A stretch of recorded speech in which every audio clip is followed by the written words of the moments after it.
Hoi, we're well and truly into the autumn season, and there is a lot of excitement leading up to Halloween, but I don't feel like I'm too late making an autumn TBR, to watch list, and just a list of fun activities I want to do. Because number one, the process is just a really fun part of it as well. And autumn continues after Halloween. Also, before we get to that, I just wanted to show off my Emma Bridgewater mug that I bought secondhand.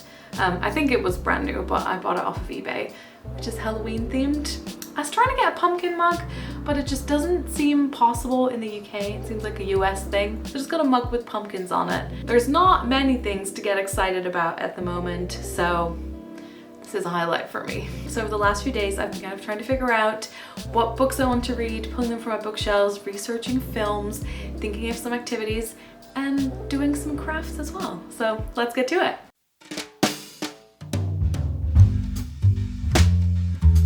I have been quite busy with work, which means I haven't fully had the time to embrace autumn. And one thing I kind of started doing during lockdown is making proper lists of fun activities I'm looking forward to that I can put on the wall and decorate and tick off. Tomorrow, maybe as an activity, I'd love to do a bit of lino printing to decorate the list. So stay tuned and see if that happens. I don't think I'm gonna make it a list where I need to read everything that's on it, but I'd like to have some options, basically. These ones are already picked out.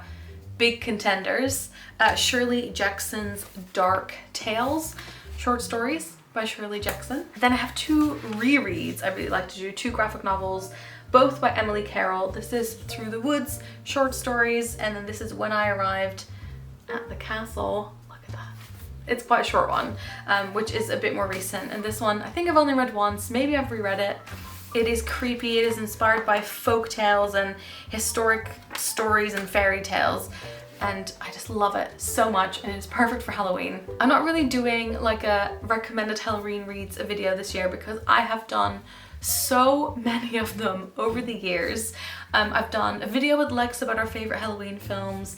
I've done probably at least 3 or 4 videos with Halloween books, both for people who love scary books or for people who like Halloween vibes but not super scary books. So I'm gonna link all of those in the description. I have one in my room, hold on.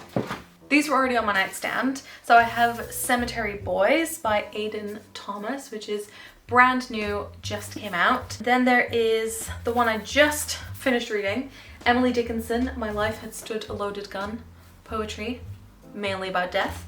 And then there is Emily Bronte's The Night is Darkening Round Me, which is also poetry, so that's gonna be a quick spooky read. I haven't actually read any of her poetry before. Then I thought The Beginning of the World in the Middle of the Night by friend and fellow booktuber Jen Campbell would be perfect for this as well. So I've read quite a few of the stories that are in here, but I think there might still be a few that I haven't read. Either way, I'd love to go through it again. And I love the dedication that she wrote in here for me, which says, I hope you enjoy the creepy vibes. I think we're gonna quickly move to the YA shelf and see what we have there. This is the other bookcase that actually came with the flat, and then yesterday I thought, ooh, would it look good if I turn some of the books around? And now I already regret it because I won't be able to find anything I need. Ooh, okay, yes. Okay, I think I have some excellent options. So Ninth House by Leigh Bardugo, obviously. Actually went to an event where she talked about the book, and you know, very, very keen to read it. I think it's technically adult, especially because of the themes. Then I have Witchborn, Witch Trials, that'd be good. Sawbones by Katherine Johnson. I was actively looking for YA books and adult books that are historical fiction written by Black authors, because those recommendations are sometimes quite hard to find. And this is one that I found to do with, I think, grave robbing. Might be on the edge of middle grade and YA. Set in London. Wilder Girls, this was one of the pandemic reads I wanted to read, set at a boarding school. This I read the first chapters of, Perfectly Preventable Deaths, set in Ireland, to do with a haunting of some kind. And then finally, also set in Ireland, I think, the Spellbook of the Lost and Found by the author of The Accident Season. This is more witchy. I'm gonna properly sit down and figure out which one of these is gonna go on my list.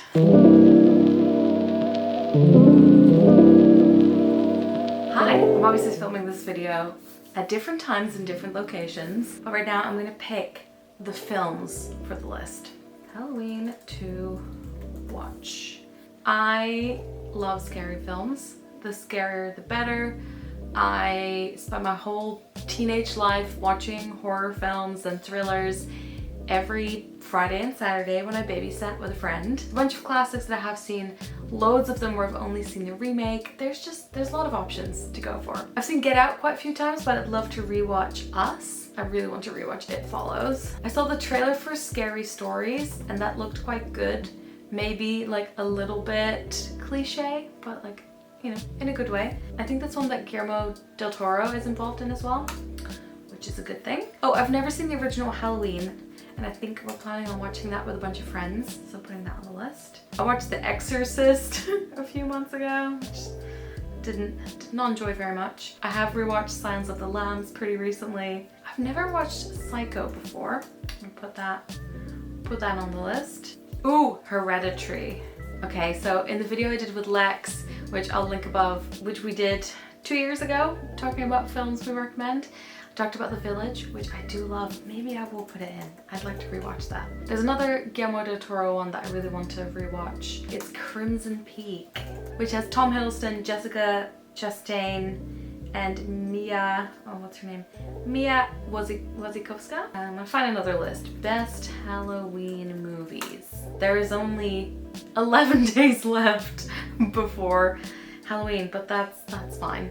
I can save the rest for next year. After a bit of Googling, I found it again. It is called His House. It's about two immigrants who arrive in the UK. They get given a house and they get told this is the house you have to stay in. Turns out to be a haunted house, but it looked really good and really scary. I also have a soft spot for the film Disturbia with very young Shia LaBeouf, about a boy who's like stuck inside of his house and thinks that his neighbor might be a murderer. Rewatched that for, I'm not gonna lie, probably the 10th time. I'd like to see Midsommar again.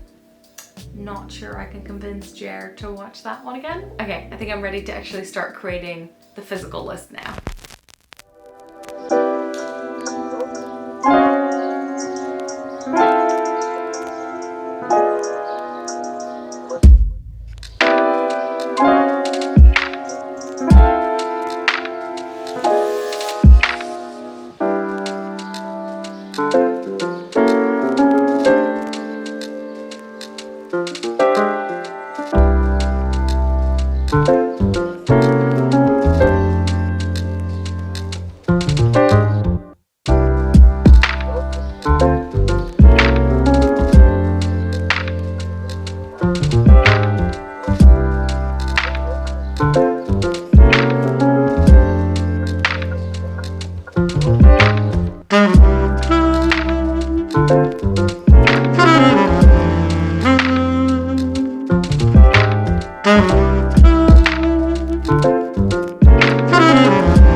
Here she is in her full glory. I definitely put too much paint on this one, but it's fine. I love that with lino cuts, it is meant to look handmade, so if you go a little bit wrong, it's fine. As I've been making this video, I've already been reading some things, watching some things. From this list, I can cross off, none of the films yet, although I watched the first episode of The Haunting of Bly Manor. I read Through the Woods, the graphic novel, reread it, loved it as always.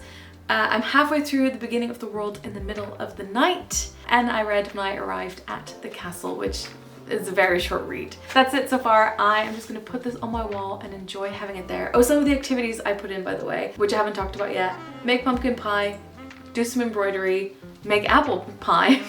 All the activities again are just about making food. Make homemade soup and homemade bread, create dried orange decorations in a string, which I did semi-successfully. It looks okay.